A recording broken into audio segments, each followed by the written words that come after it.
नमस्कार दोस्तों, मैं राजन मिश्रा आपका स्वागत करता हूं अपने YouTube चैनल में। आज मैं जिस टॉपिक को लेकर आपके बीच में आया हूं वो टॉपिक है पॉलिटी का। पॉलिटी में कई ऐसे टर्म्स होते हैं जिनका अर्थ यानी उनकी मीनिंग क्या होगी वो हमारे लिए समझना ज़रूरी है। तो वैसे तो बहुत सारे टर्म्स हैं, लेकिन कुछ बेसिक टर्म्स हैं जिनकी अक्सर ज़रूरत पड़ती रहती है। तो उन्हीं टर्म्स को लेकर मैं आपके बीच में हूँ। तो मैं कोशिश करूँगा कि वो टर्म्स क्लियर हो जाए आपका। तो इसमें जो पहला टर्म मैं आपको बताने जा रहा हूँ वो टर्म है आपका विप। इसको हिंदी में कहते हैं सचेतक। ये होता क्या है और कितने प्रकार का होता है? देखिए, सदन में हर पॉलिटिकल पार्टी को यह राइट है कि वह अपने एक मेंबर को अपनी पार्टी के बिहाफ पर अपने पार्टी के सदस्यों के लिए निर्देश दे सके। फॉर एग्जाम्पल, मान लिया कांग्रेस है और कांग्रेस क्या करेगी, अपना एक नेता ऐसा चुनेगी जिसको मुख्य सचेतक की पदवी दी जाएगी और वो कांग्रेस पार्टी के मेंबर्स को डायरेक्शन देगा कि आपको किसी बिल को लेकर या किसी इशू को लेकर क्या करना है, उसके फेवर में वोटिंग करनी है या अगेंस्ट में वोटिंग करनी है। तो ये डायरेक्शन वो जो मुख्य सचेतक होता है जिसे पार्टी ऑथराइज करती है, तो वो ये कार्य करेगा और हर पार्टी ऐसा करती है। वैसे ये कोई संवैधानिक शब्दावली नहीं है, मतलब संविधान में ऐसा कोई वर्ड नहीं है, लेकिन संसदीय प्रक्रियाओं के तहत इसका निर्माण किया गया है। जब 3 प्रकार के व्हिप होते हैं, ये जनरली आपने नहीं देखा होगा, पढ़ा होगा। इसमें एक व्हिप होता है सिंगल लाइन व्हिप होता है, एक डबल लाइन व्हिप होता है और एक आपका ट्रिपल लाइन व्हिप होता है। सिंगल लाइन व्हिप में ये होता है कि पार्टी अपने मेंबर से ये कहती है कि आप अपनी मर्जी से निर्णय ले सकते हो इस बिल के संदर्भ में कि आपको क्या करना है, यानी बहुत स्ट्रिक्ट डायरेक्शन नहीं है उसमें। डबल लाइन व्हिप का मतलब ये होता है कि आपको निश्चित रूप से इस डायरेक्शन के अकॉर्डिंग ही पार्लियामेंट के अंदर वोटिंग करनी है। और जो ट्रिपल लाइन व्हिप होता है उसमें ये मैंडेटरी है कि आपको पार्टी गाइडलाइन के अकॉर्डिंग ही वोटिंग करनी है और अगर आपने वायलेशन किया डायरेक्शन का तो आपके अगेंस्ट में एंटी डिफेक्शन एक्ट यानी दल बदल कानून का प्रयोग किया जाएगा। तो ये व्हिप के बारे में था और ये हर पार्टी करती है। अपने सदस्यों को अपने नियंत्रण में रखने के लिए यह प्रक्रिया बनाई गई है। इसकी आलोचना भी की जाती है। आलोचना इस बात पर की जाती है कि अगर पार्टी ने एक डायरेक्शन दे दिया कि आपको इस बिल के फेवर में वोट करना है या अगेंस्ट में वोट करना है, तो as a member of parliament या as a member of state assembly वो जो व्यक्ति है वो उस मुद्दे से सहमत हो या न हो, अनिवार्य रूप से उसे पार्टी गाइडलाइन के अकॉर्डिंग ही वोटिंग करनी है। तो जाहिर सी बात है कि उसका जो अपना जो राइट है एक इंडिविजुअल मेंबर ऑफ पार्लियामेंट होने की वजह से, तो वो वायलेट हो रहा है। और डेमोक्रेसी के लिए इस कॉन्सेप्ट को बहुत अच्छा नहीं माना जाना चाहिए, क्योंकि यहाँ पर तो हर एक व्यक्ति या हर एक मेंबर ऑफ पार्लियामेंट या स्टेट असेंबली के मेंबर के अपना एक पॉइंट ऑफ व्यू होना चाहिए। जैसे कांग्रेस पार्टी में अगर वो मेंबर ऑफ पार्लियामेंट जो भी है उस पार्टी से 50-52 वो नहीं पसंद करते कि कांग्रेस हाईकमान या उनका जो मुख्य सचेतक है उसने जो डायरेक्शन दिया वो सही है, लेकिन फिर भी उन्हें वोटिंग करनी है। वोटिंग क्यों करनी है? डायरेक्शन के अकॉर्डिंग अगर नहीं करेंगे तो उनकी मेंबरशिप चली जाएगी, उनके ऊपर एंटी डिफेक्शन एक्ट लागू किया जा सकता है। तो ये एक टर्म था व्हिप के बारे में। उम्मीद है कि आपके समझ में आ गया होगा। इसका हिंदी वर्जन होता है सचेतक।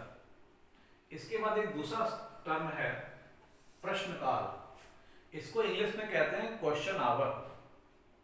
पार्लियामेंट की जब प्रोसीडिंग स्टार्ट होती है तो प्रोसीडिंग के दो भाग होते हैं। यानी सत्र जब शुरू होता है तो सत्र के दो भाग होते हैं। पर डे की प्रोसीडिंग की बात मैं कर रहा हूं। पहला जो सेशन होता है वो शुरू होता है 11 बजे से लेकर 1 बजे तक। दूसरा पार्ट जो होता है प्रोसीडिंग का वो होता है 2 बजे से लेकर 6 बजे तक। इन जनरल प्रोसीडिंग की टाइमिंग ये होती है। अब जब स्टार्टिंग होती है प्रोसीडिंग की यानी 11 बजे से, तो 11 बजे से लेकर 12 बजे का जो समय होता है, 11 से 12 का जो समय होता है 1 घंटे का, ये टाइमिंग होता है क्वेश्चन आवर का। इसे कहते हैं प्रश्नकाल। मेंबर ऑफ पार्लियामेंट, प्रत्येक मेंबर ऑफ पार्लियामेंट, ये स्टेट असेंबली के संदर्भ में लागू है, मैं मेंबर ऑफ पार्लियामेंट से ही आपको समझा रहा हूं। तो प्रत्येक मेंबर ऑफ पार्लियामेंट के पास ये राइट है कि वो एग्जीक्यूटिव बॉडी जो हाउस के अंदर है, यानी मंत्रियों से, एग्जीक्यूटिव का मतलब ये होता है कि जो मंत्रिमंडल में शामिल हैं, तो एग्जीक्यूटिव के मेंबर से वो प्रश्न करे। यानी उसमें हर एक मेंबर का ये अधिकार है, चाहे वो रूलिंग पार्टी का हो चाहे वो अपोजिशन पार्टी का व्यक्ति हो, तो वो एग्जीक्यूटिव बॉडी के मेंबर से यानी मंत्रियों से प्रश्न करे और मंत्री जवाब देने के लिए बाध्य है, क्योंकि मंत्रियों की जो अकाउंटेबिलिटी है वो हाउस के प्रति है। और जो मेंबर ऑफ पार्लियामेंट्स हैं ये जनता के प्रति जवाबदेह होते हैं। वो जनता के चूंकि रिप्रेजेंटेटिव हैं, तो जनता के रिप्रेजेंटेटिव होने की वजह से ये प्रश्न पूछने के लिए अधिकृत हैं। तो 11 से 12 का जो समय होता है इसे कहते हैं क्वेश्चन आवर, प्रश्नकाल। प्रश्न कितने प्रकार के होते हैं? तो 3 प्रकार के प्रश्न होते हैं। जो पहली जो कैटेगरी होती है प्रश्नकाल की, उसे कहते हैं स्टेयर्ड क्वेश्चंस, यानी तारांकित प्रश्न। इसमें होता यह है कि प्रश्न जब पूछा जाता है तो उस प्रश्न के आगे तारा, स्टार बना दिया जाता है। ऐसे प्रश्न को कहते हैं तारांकित प्रश्न। जो दूसरी कैटेगरी होती है प्रश्न की, तो उसमें केवल प्रश्न होता है, सामने तारा नहीं बनाते, उसे कहते हैं अतारांकित प्रश्न, अनस्टेयर्ड क्वेश्चंस। तीसरा जो होता है शॉर्ट टर्म नोटिस क्वेश्चन, इसे कहते हैं अल्प सूचना प्रश्न।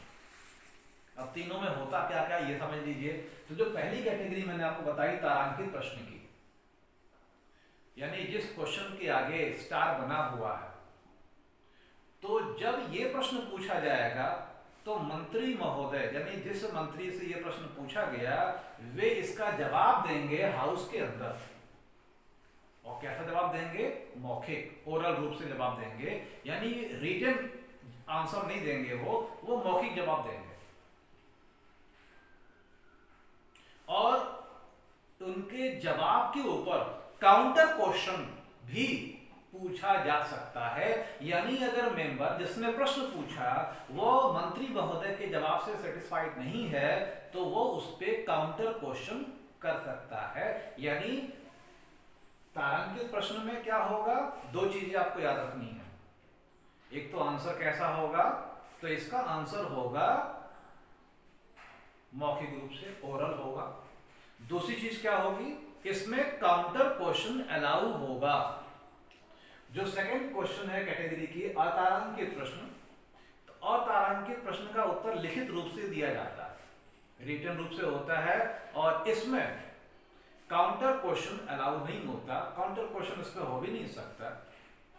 तीसरी कैटेगरी होती है अल्प सूचना प्रश्न, शॉर्ट टर्म नोटिस क्वेश्चन।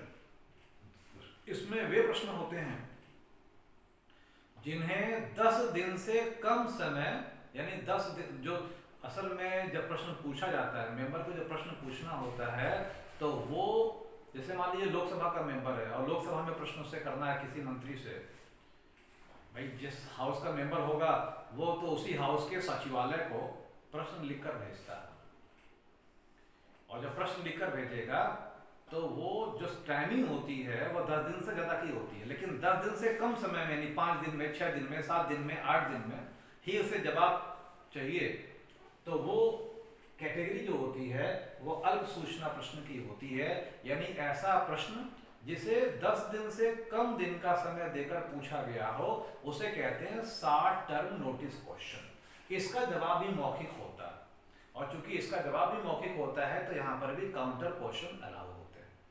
ये जो प्रक्रिया बनाई गई है क्वेश्चन आवर की, ये एक इंस्ट्रूमेंट है।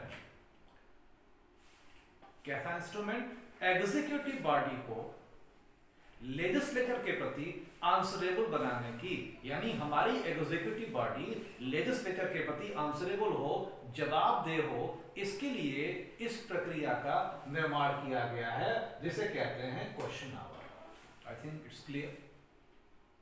अब एक अगले टर्म की मैं बात कर रहा हूं और वो टर्म है आपका जीरो आवर, जिसे शून्यकाल कहते हैं। शून्यकाल इसलिए कहते हैं क्योंकि ये 12 बजे शुरू होता है और 12 बजे से 1 बजे तक चलता है।